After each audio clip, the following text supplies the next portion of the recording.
Hello everyone. तो अब ध्यान ध्यान को जैसे ही पता चलता है कि उसके डैड की कंडीशन सीरियस है, वो तुरंत ही हॉस्पिटल पहुंच जाती है। उसकी मम्मी रूम से बाहर निकालकर उसे समझाने की कोशिश करने लगती हैं। वो कहती हैं कि मैंने आंटी से सुना था कि तुम एक डॉग का ऑपरेशन नहीं कर सकी थी क्योंकि तुम्हें अपने डॉग की याद आ रही थी कि तुम उसे बचा नहीं सकी थी। वो उसे समझाती, उससे पहले ही तियान तियान वहां बैठकर रोने लग जाती है। मॉम उसे समझाती है कि तुम्हारे पास मेरी और तुम्हारे डैड की सपोर्ट है, तुम क्यों परेशान होती हो। अब वो जैसे ही घर पहुंचती है तो पता चलता है कि उसकी बर्थडे के लिए जो भी तैयारी की गई थी सब कुछ बिल्कुल सोना सोना सा पड़ा था, बिल्कुल वीरान। लेकिन उसे इस सब में बिल्कुल भी इंटरेस्ट नहीं था और वो काफी परेशान भी थी।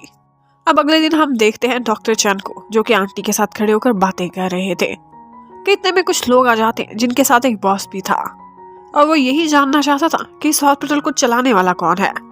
इतने में तियान तियान वहां आ जाती है, जो कहती है कि सारा कुछ मैं ही हैंडल करती हूँ। अब वो उस आदमी को अपने रूम में लेकर जाती है और वो बॉस यही कह रहा था कि तुम्हारे डैड की कंडीशन खराब है, जिसकी वजह से हमने देखा है कि अभी भी ये हॉस्पिटल ठीक नहीं चल रहा। अच्छी परफॉर्मेंस ना होने की वजह से काफी नुकसान हो रहा है और अगर तुम लोगों ने हमारे पैसे ना दिए तो हम ये सारा सामान उठाकर यहाँ से चल जाएंगे। अब वो तो ये कहकर चला गया था, लेकिन तियान तियान बहुत परेशान हो गई थी। शैनमी भी अपने ऑफिस में गया हुआ था, जहाँ पर वो अंकल और दूसरे लोगों के साथ मार्केटिंग से रिलेटेड कुछ बातें डिस्कस कर रहा था। वो एक एनिमल हॉस्पिटल बनाना चाहता था और उसकी मेडिसिन भी वो खुद डिवेलप करेंगे। इस तरह से उनको काफी प्रॉफिट भी हो सकता था। अभी वो लोग इसी बारे में डिस्कशन कर रहे थे कि एक आदमी अंदर एंटर होता है और शैनमी के खिलाफ बहुत बातें करने लगता है। वो उस पर काफी सारे इल्जाम लगाता है और इन सारी बातों को काउंटर करने के लिए वहां पर एक लड़की एंटर होती है जिसके पास बहुत सारे सबूत भी थे। लेकिन वो पहले वाला आदमी ये सब मानने के लिए तैयार ही नहीं था, ऑल्दो वो झूठा साबित भी हो चुका था। अब वो लोग उसे धमकी देते हैं कि अगर तुम नहीं मानते तो हम तुम पर केस कर देंगे, और इतने में वो वहां से निकल कर चला जाता है। लेकिन उसके बाहर जाने के बाद अंकल कहने लगते हैं कि वो हमारा बहुत पुराना एम्प्लॉई है और उसके खिलाफ हम केस नहीं करेंगे। अब मीटिंग ओवर हो गई थी और वो उसी लड़की के साथ बाहर चला जाता है। अब वो लड़की उसे यही वार्न करने लगती है कि तुम्हें अपने अंकल से होशियार रहना चाहिए, क्योंकि मुझे नहीं लगता कि उनकी नीयत ठीक है। वो दोनों इसी बारे में बात कर रहे थे कि इतने में वहां पर शैनमी का मैनेजर आ जाता है और उसके हाथ में वही फोन था जो कि शैनमी ने मंगवाया था। अब वो फोन लेता हुआ वहां से चला जाता है कि बाकी बातें हम बाद में करेंगे। और अब वो कार्लो के साथ सॉरी करने के लिए पहुंचा हुआ था। यहाँ पर बाहर खड़ा वो यही कह रहा था कार्लो से कि लाइफ में पहली दफा मैं किसी से अपोलोजाइज करने जा रहा हूँ, और वो भी सिर्फ तुम्हारे लिए। वो अभी अपनी गाड़ी में ही बैठा था कि तियान तियान भी हॉस्पिटल से बाहर आ जाती है और वो काफी परेशान दिखाई दे रही थी। और जैसे ही वो गाड़ी की तरफ आगे बढ़ती है तो शैनमी कार्लो के मुंह पर हाथ रख देता है ताकि वो शोर ना करे।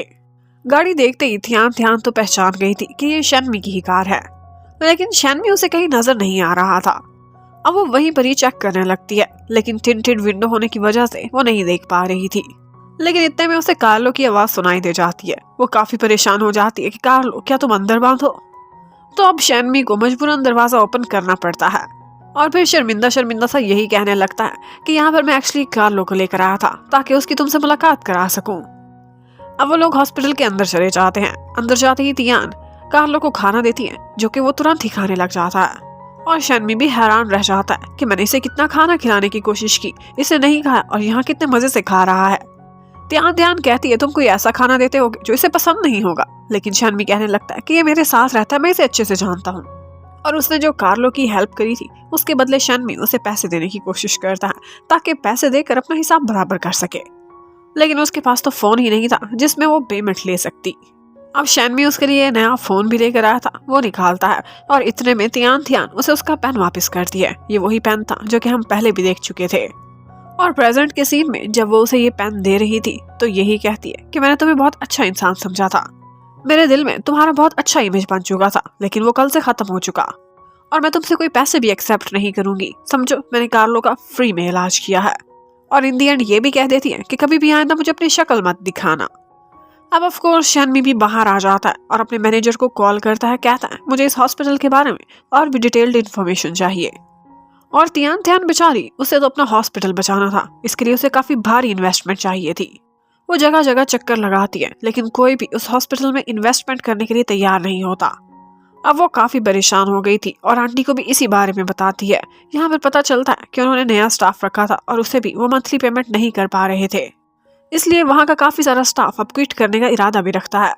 और इतने में तियान तियान को उसकी मम्मी की कॉल आ जाती है। वो उनको कहती है कि आप जानती है ना, पहले मेरा फोन खराब था तभी मैं कॉल पिक नहीं कर सकती थी, लेकिन अब नया फोन आ चुका है।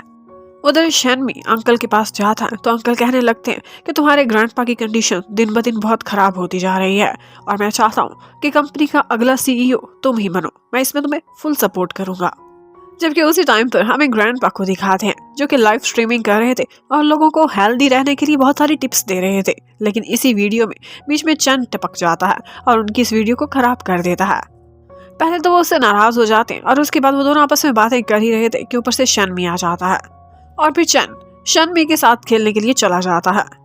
अब वो दोनों अभी आपस में बैठे हुए खेल ही रहे थे कि यही बड़ी मैनेजर की कॉल आती है शनमी को, जो कि बताता है कि उस हॉस्पिटल की डिटेल्ड इन्फॉर्मेशन अब हमें मिल चुकी है। अब शनमी को पता चल गया था कि उस हॉस्पिटल की फाइनेंशियल कंडीशन ठीक नहीं है। जबकि कॉल खत्म होते ही चंद बैट लगा लेता है कि अगर मैं ये गेम जीत गया तो शनमी तो मुझे एक नई बाइक दिलाओगे। जबकि उसी टाइम पर अंदर ग्रैंडपा और शनमी के अंकल खड़े हुए थे। ग्रैंडपा पूछने लगते हैं कि मैंने बहुत से लोगों से सुना है तुम शनमी के साथ आजकल क्या बिहेव कर रहे हो, लेकिन अंकल का कहना था कि मैं इसे टेस्ट कर रहा हूँ क्योंकि अगला सीईओ इसे बनाने के बारे में सोच रहे हैं, तो मैं इसे डिफरेंट टास्क देकर इसे आजमाता रहता हूँ क्योंकि मैं जानना चाहता हूँ कि ये इस पोस्ट के लायक है भी कि नहीं। इस कंपनी को बनाने में खड़ा करने में हमने बहुत मेहनत की है और इसलिए मैं नहीं चाहता कि किसी ऐसे इंसान के हाथ में जाए जो कि कैपेबल ही ना हो। जबकि उधर दोनों भाइयों की गेम चल रही थी। चंद लगता था कि गेम में हारने वाला है, लेकिन इतने में पता चलता है कि शनमी को कोई बुला रहा है, उसके ग्रैंडपा। इतने में वो जैसे ही इधर देखता, चंद ने सारी गेम बिगाड़ दी थी और फिर उसे ठीक करने की भी कोशिश करने लगता है। लेकिन शनमी कहने लगता है तुम्हें क्या लगा था कि तुम इस गेम में मुझे हरा सकते हो, पहली गेम भी मैंने जानबूझकर तुम्हें जिताई थी, इसलिए अपनी स्टडीज पर फोकस करो। और उसे इस तरह की बातें समझाने के बाद वो वहां से चला गया था। अब अगले ही सीन में हम देखते हैं वो सारे लोग एक जगह खाने पर इकट्ठे बैठे हुए थे। यहाँ पर ग्रैंडपा शनमी को कहते हैं कि तुम्हें कंपनी का वाइस प्रेसिडेंट बनाया जाता है और इसके साथ साथ तुम्हें एक टास्क दिया जाता है, वो ये है कि तुम्हें कोई ऐसा हॉस्पिटल तलाश करना है जिसकी फाइनेंशियल कंडीशन ठीक ना हो और 1 साल के अंदर अंदर तुम उसे प्रॉफिट में लाकर दिखाओ, और अगर तुम सक्सेसफुली ये टास्क पूरा करने में कामयाब हो गए तो फिर तुम्हें प्रेसिडेंट की सीट दे दी जाएगी। अब शनमी ये सुनते ही कहने लगता है क्या फिक्र ही ना करें, मैंने वो हॉस्पिटल तलाश कर भी लिया है जिसको मैं 1 साल के अंदर अंदर अपने पैरों पर खड़ा कर दूंगा, और वो कोई और हॉस्पिटल नहीं बल्कि ऑफ कोर्स तियान तियान वाला ही था। और यहीं पर ये पार्ट खत्म होता है। Thank you for